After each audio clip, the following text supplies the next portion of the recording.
Assalamualaikum warahmatullahi wabarakatuh. Ini langsung aja ya Bu. Kenalin nama saya Dwi Destari dari mahasiswa AAK. Kali ini aku mau nyampain materi tentang kolesterol.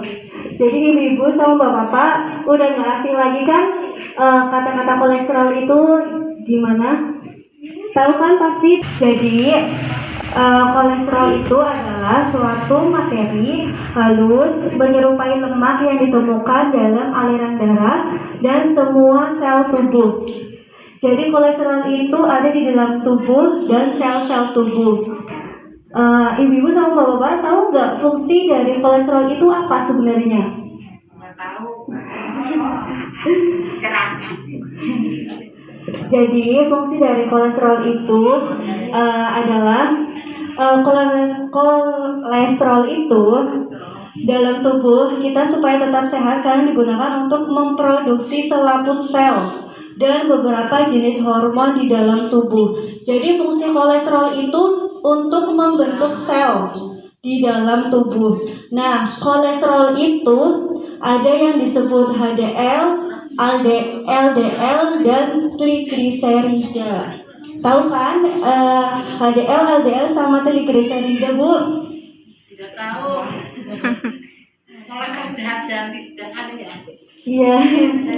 Iya, Bu. Nah, jadi LDL itu singkatan dari low density lipoprotein, disebut juga sebagai lemak jahat. Itu termasuk kolesterol ya Bu. Nah, kenapa disebut lemak jahat? Karena LDL itu dapat menyumbat aliran darah, jadi disebut dengan lemak jahat. Terus yang kedua itu ada HDL. HDL itu high density lipoprotein. HDL itu disebut juga sebagai lemak baik karena di dalam aliran darah itu dapat mencegah terjadinya LDL atau trigliserida. Jadi kalau misalkan di dalam aliran darah itu ada LDL atau trigliserida, maka yang akan mencegah itu HDL. Itu yang dinamakan lemak baik, Bu.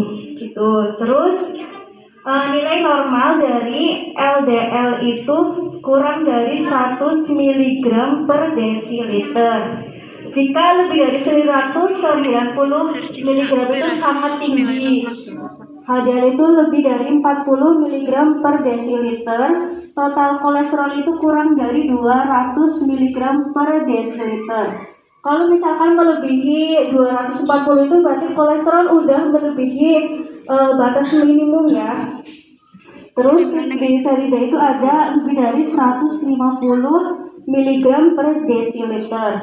Kalau trigliserida itu lebih dari 500 berarti sudah melebihi normal. Makanan sumber kolesterol itu dari kuning telur, cumi-cumi, terus otak sapi, telur puyuh, jeroan kambing, sapi. Lalu faktor-faktor yang mempengaruhinya itu ada berat badan, gender, itu bisa mempengaruhi kolesterol. Terus aktivitas fisik juga, merokok juga bisa. Terus kenapa dapat kelebihan kolesterol? Kolesterol itu yang berlebihan dalam tubuh akan menyebabkan penyempitan pembuluh darah, disebut juga sebagai aterosklerosis.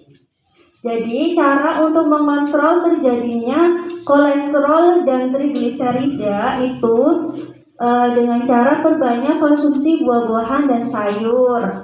Terus olahraga yang cukup, sama masak makanan dengan cara direbus, dikukus, atau dipanggang tanpa minyak. Jadi intinya kalau misalkan memakan makanan yang banyak yang berlemak, berminyak itu dapat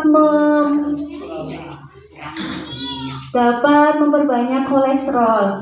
Terus makanlah ikan laut 2 kali seminggu karena mengandung omega 3 sumber HDL. Kurangi susu full seperti keju, cream cheese. Kurangi cemilan berbahan tepung.